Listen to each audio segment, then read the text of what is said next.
어머니, 그만두세요. 이제 그 집은 어머니의 자리가 아니에요.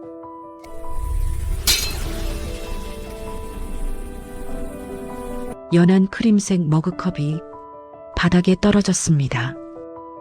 부딪힌 소리는 크지 않았지만 조각난 도자기가 바닥에 흩어졌습니다. 30년을 함께한 컵이 완전히 부서졌습니다. 그리고 그녀의 마음속에서도 무언가가 완전히 부서졌습니다. 평생을 가족을 위해 살아온 한 여인.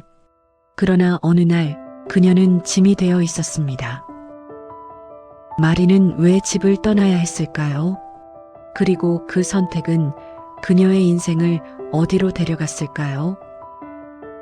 사연 시작 전 구독, 좋아요는 이 이야기를 끝까지 전할 힘이 됩니다. 새벽 5시 12분이었습니다. 부엌의 형광등이 천천히 켜졌습니다. 어둠이 밀려나듯 작은 공간이 드러났습니다. 정마리는 잠에서 깬 지 이미 10분이 지났습니다. 그녀는 늘 그 시간에 눈을 떴습니다. 알람은 울리지 않았지만 몸이 먼저 기억했습니다. 슬리퍼를 끌며 부엌으로 나왔습니다. 창문에는 겨울 끝자락의 성에가 얇게 맺혀 있었습니다. 유리 너머로 아직 어두운 새벽이 고요하게 서 있었습니다. 그녀는 전기포트를 눌렀습니다. 잠든 집을 깨우지 않기 위해 최대한 조심스러웠습니다. 도마 위에 김을 꺼내놓고 어젯밤에 미리 씻어둔 쌀도 냉장고에서 꺼냈습니다. 손주들 도시락을 싸기 위해서였습니다. 마리는 늘 같은 순서로 움직였습니다. 밥을 안치고 국을 데우고 김을 굽고 계란을 풀었습니다. 손이 멈추는 일은 거의 없었습니다. 주방 한쪽에는 작은 메모지가 붙어 있었습니다. 큰애 김밥, 단무지 빼기, 둘째 계란말이, 아들 국 조금만, 며느리 아침은 커피만. 그 메모지는 며느리가 붙여둔 것이었습니다. 처음에는 부탁이었습니다. 지금은 기준이 되어버렸습니다. 마리는 김밥 속 단무지를 조심스럽게 빼냈습니다. 칼끝이 도마에 닿을 때마다 소리가 크게 날까 숨을 죽였습니다. 30년 넘게 이어진 습관으로 손놀림은 익숙했습니다. 남편이 살아있을 때도, 아들이 학생이었을 때도, 그리고 지금도 그녀는 늘 먼저 일어났습니다. 늘 먼저 준비했습니다. 도시락을 싸고 나서야 커피를 한 잔 탔습니다. 자신을 위한 첫 행동이었습니다. 찬장에서 낡은 머그컵을 꺼냈습니다. 결혼 첫 해 남편이 선물한 컵이었습니다. 연한 크림색 바탕에 작은 꽃무늬가 그려진 그 컵을 마리는 30년 넘게 썼습니다. 손잡이가 닳았고 테두리가 조금 벗겨졌지만 그녀가 가장 아끼는 물건이었습니다. 컵을 두 손으로 감쌌습니다. 따뜻한 온기가 손바닥으로 스며들었습니다. 마리는 그 자리에 서서 잠시 숨을 고릅니다. 그때 방문 하나가 열리는 소리가 들렸습니다. 어머니, 벌써 일어나셨어요? 며느리였습니다. 마리는 얼른 몸을 돌렸습니다. 그래, 애들 도시락 좀 하려고. 며느리는 부엌을 한번 훑어봤습니다. 조리대 위에 놓인 반찬들과 도시락통을 봅니다. 오늘 김밥이에요? 응. 큰애가 좋아하잖아. 아, 그럼 단무지는 꼭 빼주세요. 지난번에 넣어서 애가 다 남겼더라고요. 그래. 마리는 고개를 숙였습니다. 습관처럼 자연스럽게 며느리는 커피 머신 앞에 섰습니다. 캡슐을 끼우고 버튼을 눌렀습니다. 기계 소리가 부엌을 채웠습니다. 어머니, 오늘 친구들이 오후에 잠깐 들를 것 같아요. 아, 그래. 거실이 좀 지저분하던데 오전 중에 한 번만 더 정리해 주실 수 있을까요? 마리는 잠시 멈췄습니다. 김밥을 말던 손이 허공에 멈췄습니다. 그래, 알겠어. 며느리는 고맙다는 말은 하지 않았습니다. 그냥 커피를 들고 방으로 들어갔습니다. 마리는 다시 김밥을 말았습니다. 김 위에 밥을 펴고 계란을 얹고 시금치를 올렸습니다. 도시락을 싸는 동안 아이들 방에서 소리가 들렸습니다. 빨리 일어나. 학교 늦는다. 며느리의 목소리였습니다. 잠시 후 초등학교 5학년인 큰애가 비틀거리며 거실로 나왔습니다. 할머니, 도시락 싸줬어요? 그럼 할머니가 다 싸뒀지. 마리는 완성된 김밥을 도시락통에 싸며 말했습니다. 고마워요. 그 말은 습관처럼 나왔지만 아이의 눈은 이미 TV를 향하고 있었습니다. 초등학교 2학년인 둘째도 방에서 나왔습니다. 할머니, 내 물통은? 여기 있다. 어제 씻어서 냉장고에 넣어뒀어. 왜 냉장고에 넣어요? 차가워서 싫은데. 둘째는 불만스러운 얼굴로 물통을 받아들었습니다. 마리는 아무 말도 하지 못했습니다. 며느리가 거실로 나왔습니다.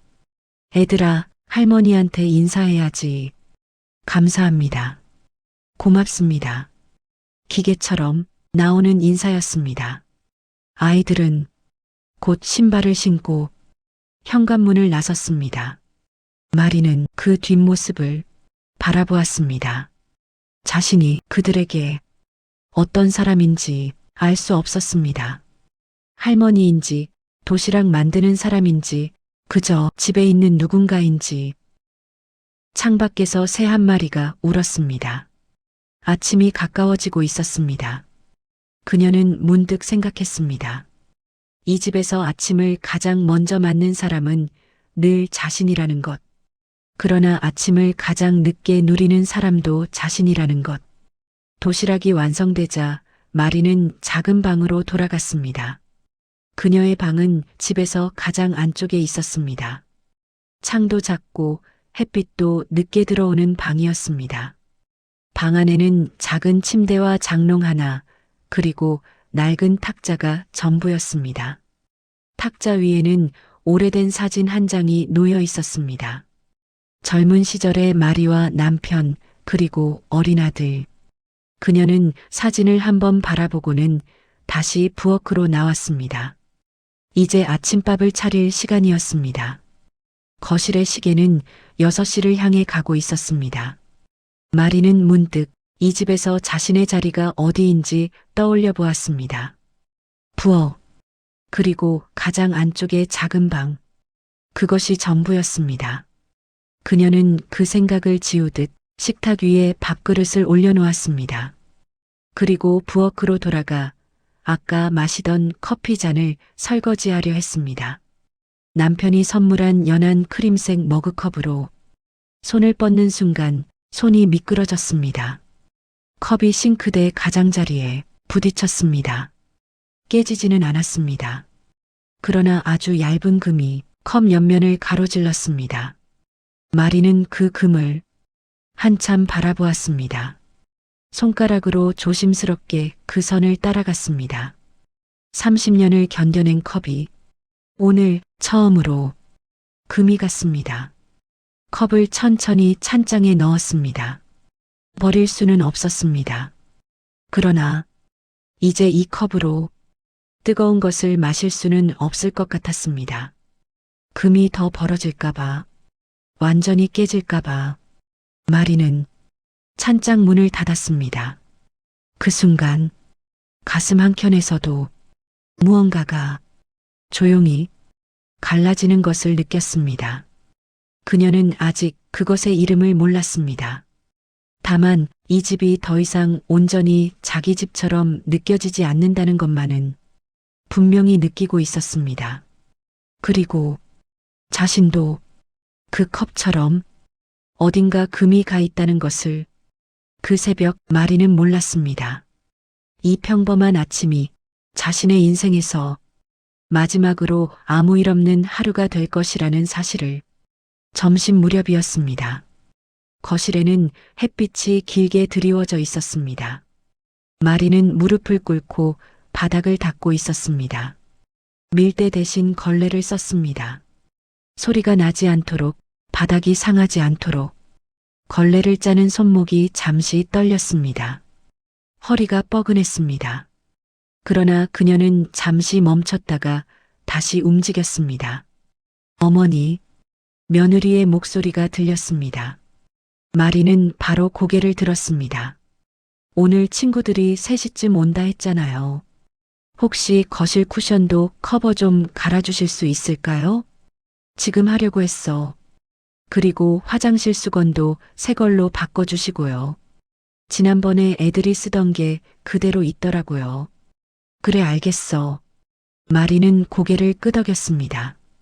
며느리는 고개를 끄덕이지 않았습니다.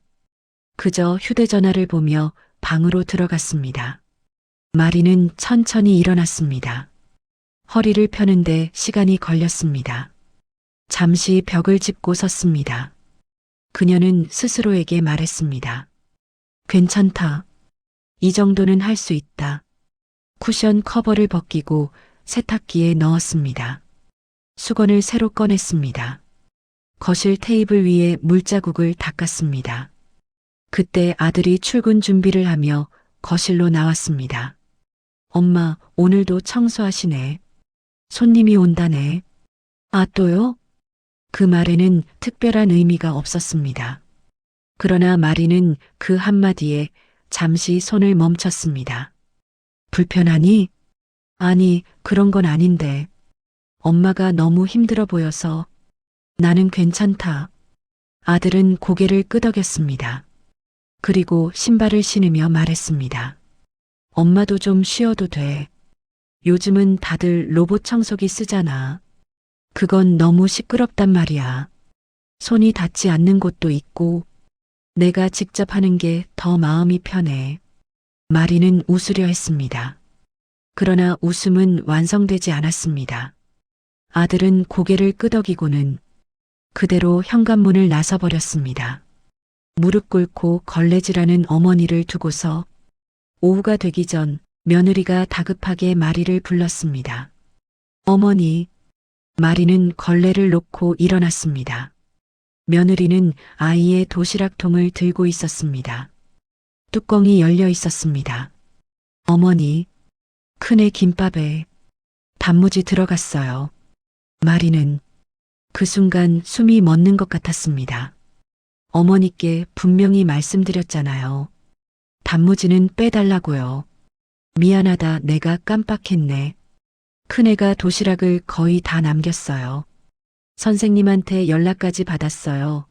며느리의 목소리는 차분했지만 그 안에는 참고 있던 것들이 담겨 있었습니다. 정말 미안해. 한두 번이 아니잖아요. 지난주에도 둘째 물통을 안 챙겨주셨고 그저께는 국을 너무 짜게 하셨고. 마리는 고개를 들 수 없었습니다. 나도 노력하고 있는데. 어머니, 저도 이해해요. 연세가 있으시니까 실수할 수도 있죠. 그 말은 이해하는 듯 했지만 동시에 더 이상 믿을 수 없다는 뜻이기도 했습니다. 며느리는 도시락통을 싱크대에 놓았습니다. 오늘 손님 오시잖아요. 그것만은 신경 써주세요. 그리고 방으로 들어가 버렸습니다. 마리는 혼자 부엌에 서 있었습니다. 도시락통 속 아이가 남긴 김밥이 그대로 있었습니다. 그녀는 그것을 바라보다가 조용히 쓰레기통에 버렸습니다. 손이 떨렸습니다. 마리는 찬장을 열었습니다. 커피를 한 잔 마시고 싶었습니다. 그러나 손이 멈췄습니다. 연한 크림색 머그컵이 찬장 구석에 금이 간 채로 놓여 있었습니다. 마리는 다른 컵을 꺼냈습니다. 아무 컵이나 그 크림색 컵은 이제 쓸 수 없었습니다. 금이 더 벌어질까봐 그녀는 찬장 문을 닫았습니다. 그리고 그 컵을 다시는 보지 않기로 했습니다. 그날 오후 손님들은 웃으며 들어왔고 며느리는 환한 얼굴로 그들을 맞이했습니다. 어머님이 다 해주셨어요. 그 말이 들렸습니다. 마리는 부엌 안에서 조용히 컵을 닫고 있었습니다. 너무 깔끔하다. 어머님 계셔서 좋겠다. 그 말도 들렸습니다. 마리는 그 말이 칭찬인지 자신의 자리를 규정하는 말인지 알 수 없었습니다. 손님들이 돌아간 뒤 거실은 다시 조용해졌습니다.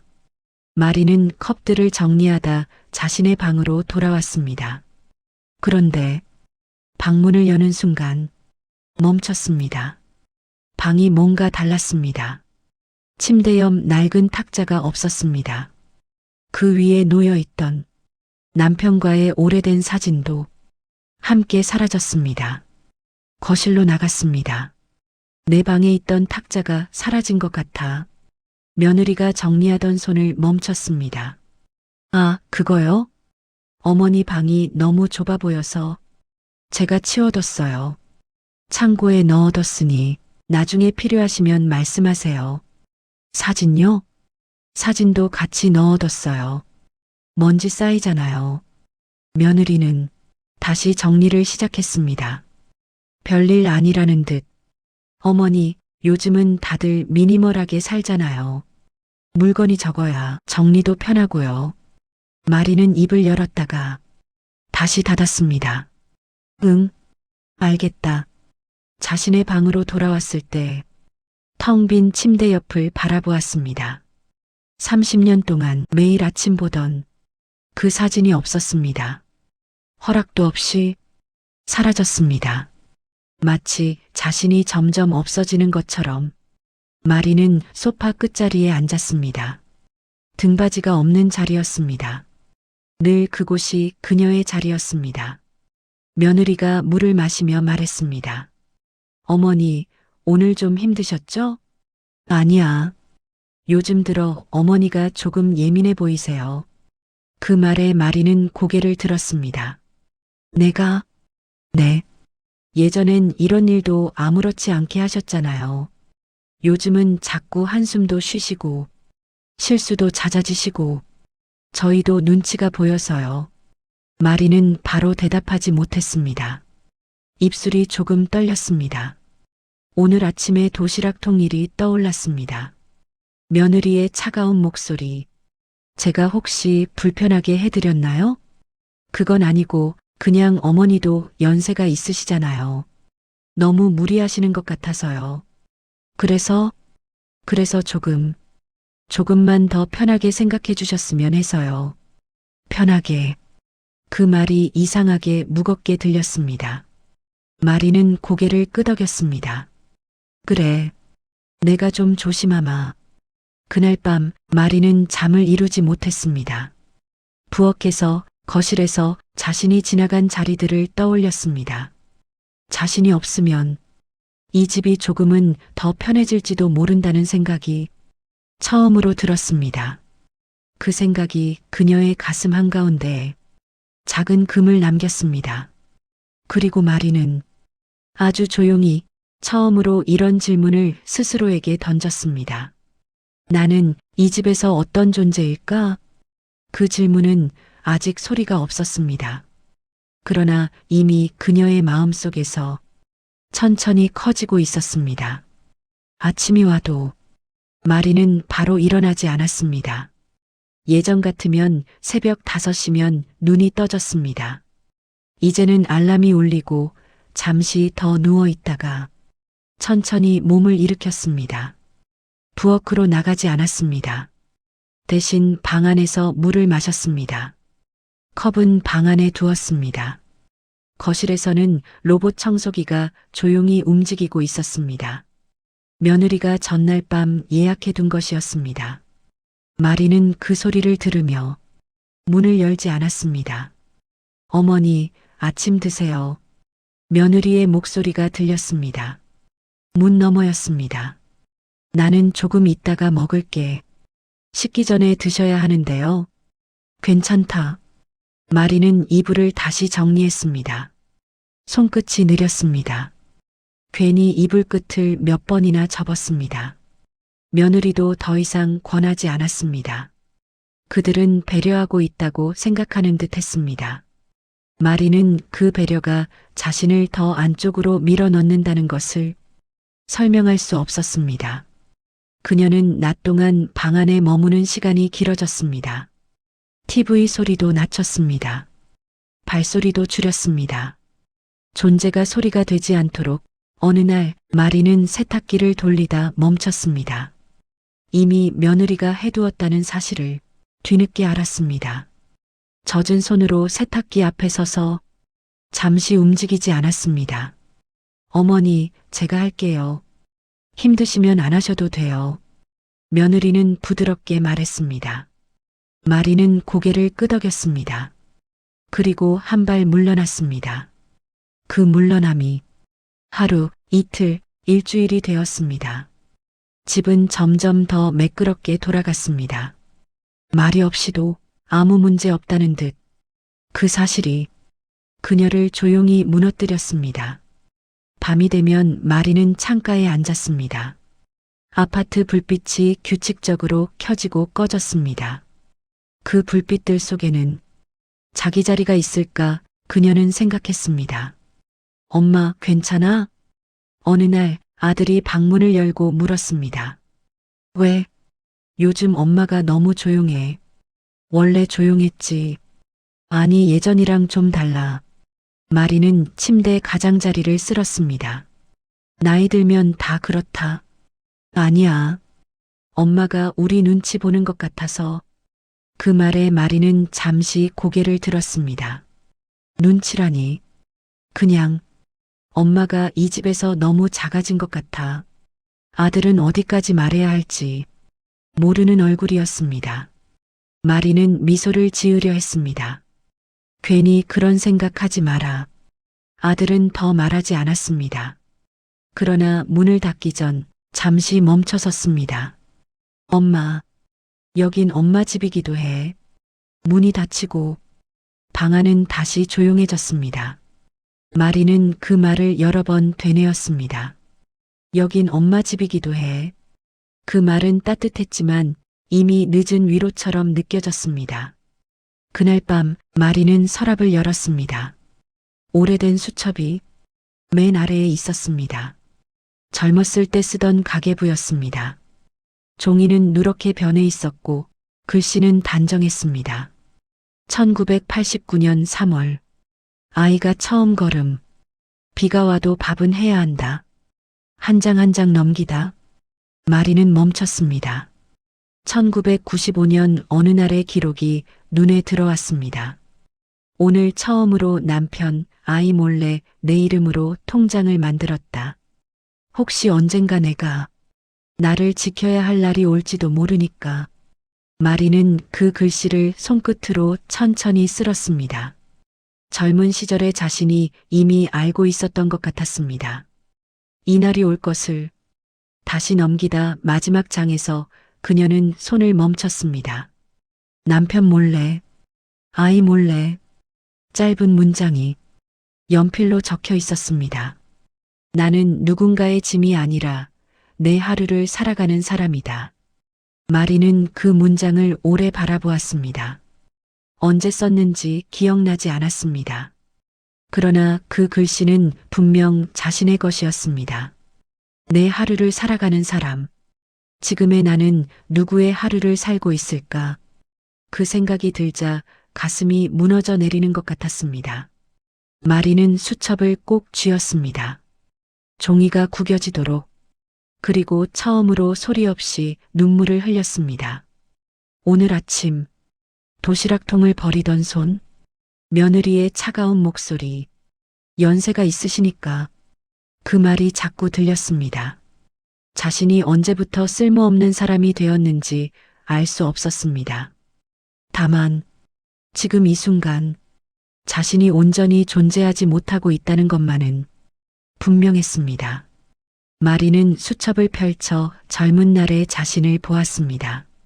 단정한 글씨, 힘 있는 획, 나는 살아가는 사람이다. 그리고 고개를 들어 거울에 비친 지금의 자신을 보았습니다. 주름진 얼굴, 허리 굽은 몸, 눈치 보는 눈빛, 두 사람이 같은 사람이라는 게 믿어지지 않았습니다. 나는 언제 이렇게 작아졌을까? 눈물이 수첩 위로 떨어졌습니다. 글씨가 번졌습니다. 마리는 눈물을 닦지 않았습니다. 그냥 흘려보냈습니다. 30년 동안 참아왔던 것들이 조금씩 흘러나왔습니다. 한참을 울고 나서야 그녀는 수첩을 가슴에 안았습니다.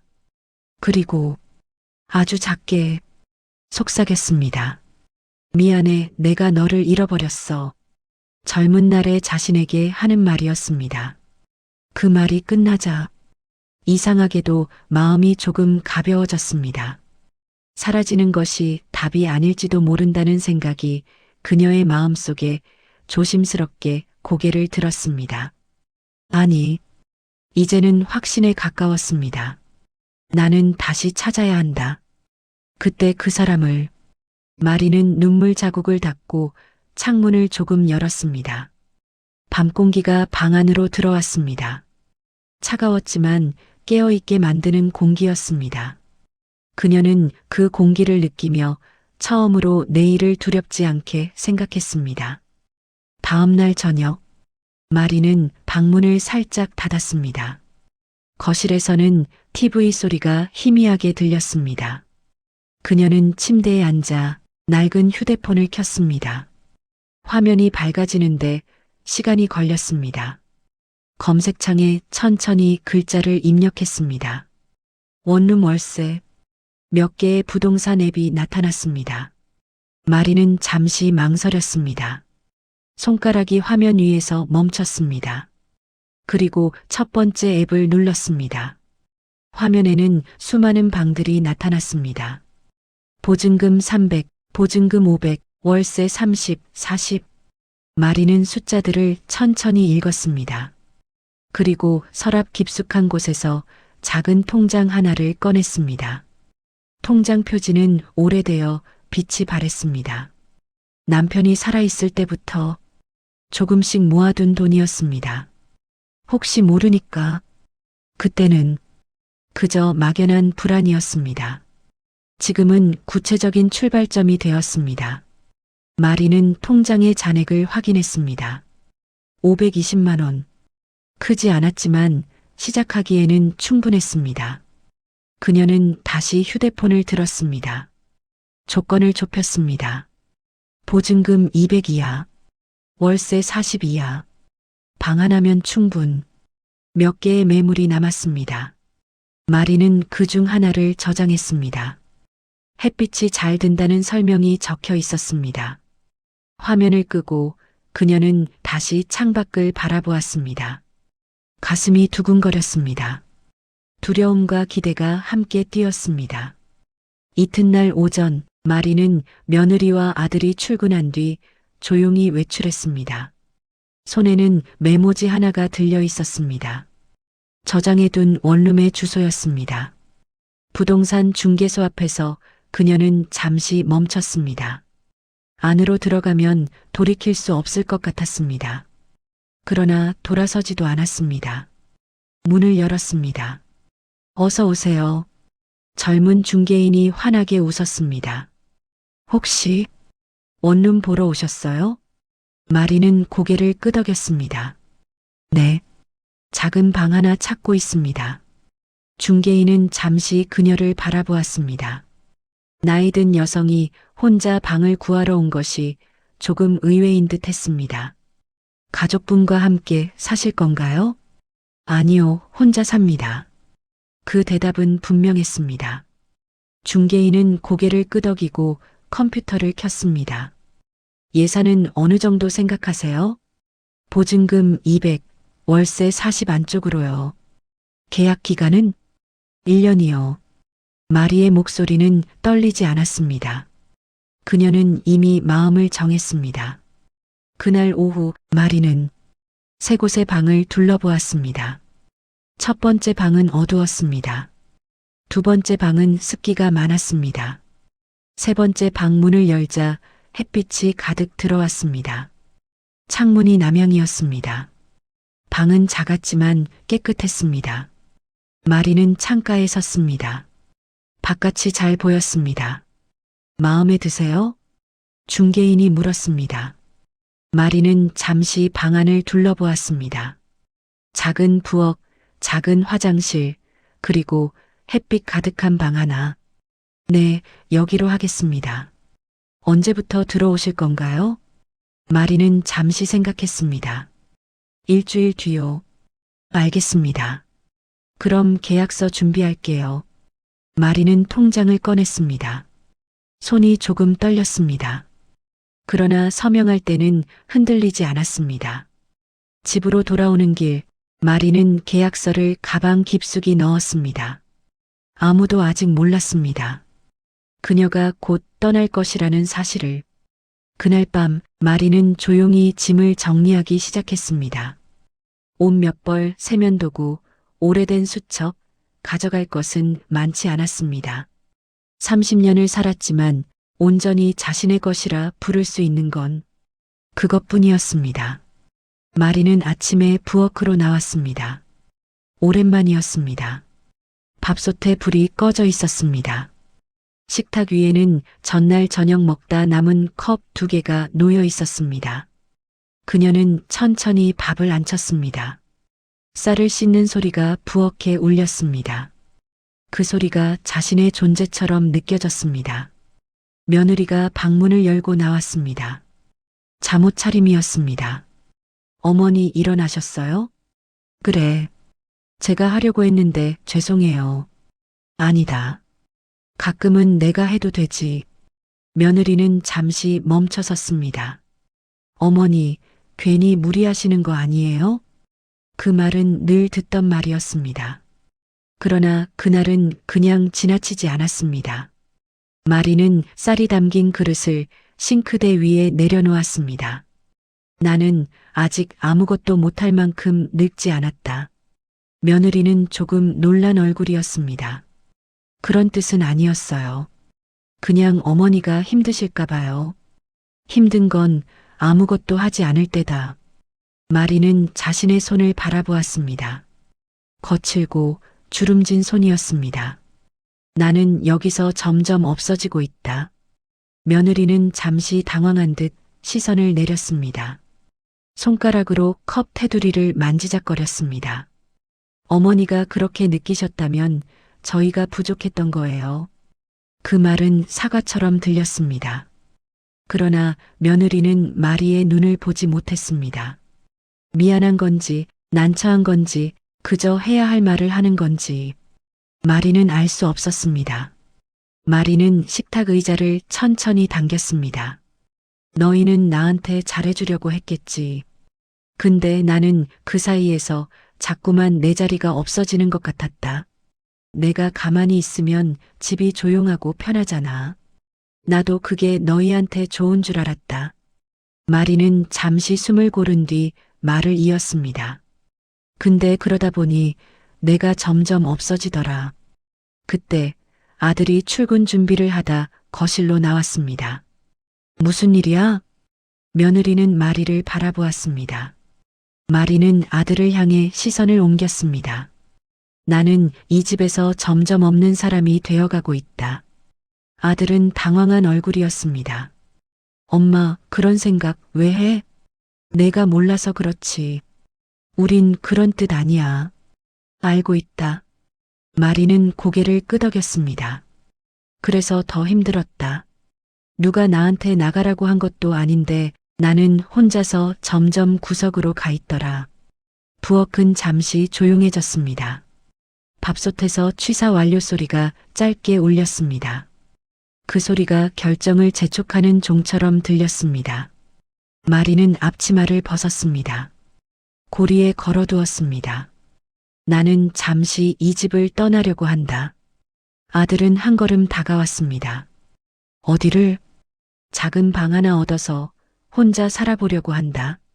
엄마, 그건 너무 갑작스러워. 갑작스러운 게 아니다. 나는 벌써 오래전부터 조금씩 나가고 있었다. 며느리는 입술을 깨물었습니다. 손을 앞치마에 몇 번이나 쥐었다 폈다 했습니다. 목소리가 조금 떨렸습니다. 저희가 뭘 잘못했는지 말해주시면. 마리를 보지 못하고 식탁 위를 바라보며 하는 말이었습니다. 잘못이 아니다. 마리는 고개를 저었습니다. 너희는 너희 인생 사는 거다. 나도 이제 내 인생 좀 살아보고 싶다. 그 말은 누구를 탓하지 않았지만 그만큼 되돌릴 수 없는 말이었습니다. 아들은 한동안 말이 없었습니다. 엄마가 외로워질까봐 무서워. 지금도 외롭다. 마리는 담담하게 말했습니다. 그런데 혼자 사는 거랑 없는 사람 취급받는 건 다르더라. 그녀는 천천히 방으로 들어갔습니다. 서랍을 열고 옷을 접기 시작했습니다. 손놀림은 느렸지만 흔들리지 않았습니다. 그녀는 알고 있었습니다. 이 선택이 다시는 예전으로 돌아갈 수 없다는 것을. 그러나 그보다 더 분명한 것은 지금 돌아서지 않으면 자신이 완전히 사라질지도 모른다는 사실이었습니다. 마리는 창문을 열었습니다. 낮의 공기가 방 안으로 들어왔습니다. 그녀는 그 공기를 들이마시며 조용히 다짐했습니다. 이번만큼은 사라지지 않겠다고. 현관에 작은 여행 가방이 놓였습니다. 마리의 짐은 그것 하나뿐이었습니다. 옷 몇 벌, 세면도구, 그리고 그 오래된 수첩. 아들은 신발장 옆에 서 있었습니다. 손을 몇 번이나 주머니에서 꺼냈다 넣었다 했습니다. 며느리는 마리의 코트를 정리해 들고 있었습니다. 어머니, 날씨가 아직 쌀쌀해요. 마리는 코트를 받아들었습니다. 고맙다. 그 말은 짧았지만 많은 뜻을 담고 있었습니다. 아들은 마리를 바라보다 입을 열었습니다. 엄마 필요한 거 있으면 언제든 말해. 그래. 자주 올게. 무리하지 마라. 그 말에 아들은 고개를 숙였습니다. 마리는 그 모습이 어린 시절과 겹쳐 보였습니다. 며느리는 한 발 앞으로 나왔습니다. 눈가가 조금 붉어 보였습니다. 어머니, 저희가 좀 더 잘했어야 했는데. 목소리가 조금 갈라졌습니다. 진심인지 최소한의 예의인지 며느리 스스로도 확신하지 못하는 것 같았습니다. 마리는 그 말을 끊지 않았습니다. 그저 며느리의 얼굴을 잠시 바라보았습니다. 너는 내 인생 잘 살고 있다 하지만 그것으로 됐다. 마리는 며느리의 손을 가볍게 잡았습니다. 잠깐이었지만 그 온기는 오래 남았습니다. 현관문을 여는 소리가 작게 울렸습니다. 복도는 조용했습니다. 엘리베이터 불이 멀리서 깜빡였습니다. 마리는 한 걸음 밖으로 나갔습니다. 뒤를 돌아보지 않았습니다. 그 집에서 뒤돌아보는 순간 다시 작아질 것 같았기 때문입니다. 엘리베이터 안에서 거울에 비친 자신의 얼굴을 보았습니다. 주름은 여전했고 머리는 희끗했습니다. 그러나 눈빛은 조금 달라 보였습니다. 문이 열렸을 때 낯선 거리의 공기가 마리를 맞이했습니다. 작은 원룸은 햇빛이 잘 들었습니다. 창문 옆에는 좁은 책상이 있었고 바닥에는 아직 아무것도 놓이지 않았습니다. 마리는 가방을 내려놓고 방 한가운데에 섰습니다. 이곳에는 누구의 눈치도 없었습니다. 누구의 일정도 없었습니다. 그 사실이 조금 두려웠고 조금 가벼웠습니다. 그녀는 창문을 열었습니다. 바람이 방 안으로 들어왔습니다. 마리는 수첩을 꺼내 책상 위에 놓았습니다. 그리고 펜을 들었습니다. 잠시 아무것도 쓰지 못했습니다. 그러나 종이를 바라보는 것만으로도 가슴이 조용히 뛰었습니다. 그녀는 한 줄을 적었습니다. 오늘 나는 내 방에서 아침을 맞았다. 그 문장은 대단하지 않았습니다. 그러나 그녀에게는 처음으로 자기 자신에게 건네는 인사였습니다. 마리는 의자에 앉았습니다. 창밖을 바라보았습니다. 멀리서 사람들이 지나갔습니다. 각자의 속도로 각자의 하루를 살고 있었습니다. 해가 지고 저녁이 왔습니다. 마리는 작은 부엌에서 혼자 밥을 지었습니다. 국은 끓이지 않았고 반찬도 하나뿐이었습니다. 그것으로 충분했습니다. 밥을 먹고 설거지를 하고 침대에 누웠을 때 방은 갑자기 조용해졌습니다. 너무 조용했습니다. 30년 동안 누군가의 소리가 있는 집에서 살다가 처음으로 완전한 침묵 속에 있었습니다. 마리는 천장을 바라보았습니다. 이게 맞는 걸까? 그 생각이 잠깐 스쳤습니다. 아들의 얼굴이 떠올랐습니다. 손주들의 웃음소리도 외롭지 않다고 할 수는 없었습니다. 그러나 마리는 이불을 끌어당겼습니다. 외로운 것과 없어지는 것은 다르고 혼자인 것과 지워지는 것은 다릅니다. 그녀는 눈을 감았습니다. 내일 아침에는 누가 깨우지 않아도 눈이 떠질 것입니다. 그리고 자신이 원하는 시간에 커피를 마실 것입니다. 그 생각만으로도 조금은 괜찮았습니다. 그 속에서 마리는 처음으로 자신도 그들 중 하나라는 생각을 했습니다. 누군가의 어머니이기 전에, 누군가의 짐이기 전에 그녀는 그저 하루를 사는 사람이었습니다. 마리는 조용히 숨을 들이켰습니다. 이제 어떻게 살아갈지는 아직 모릅니다. 그러나 적어도 사라지지는 않을 것입니다. 그것이면 오늘은 충분했습니다.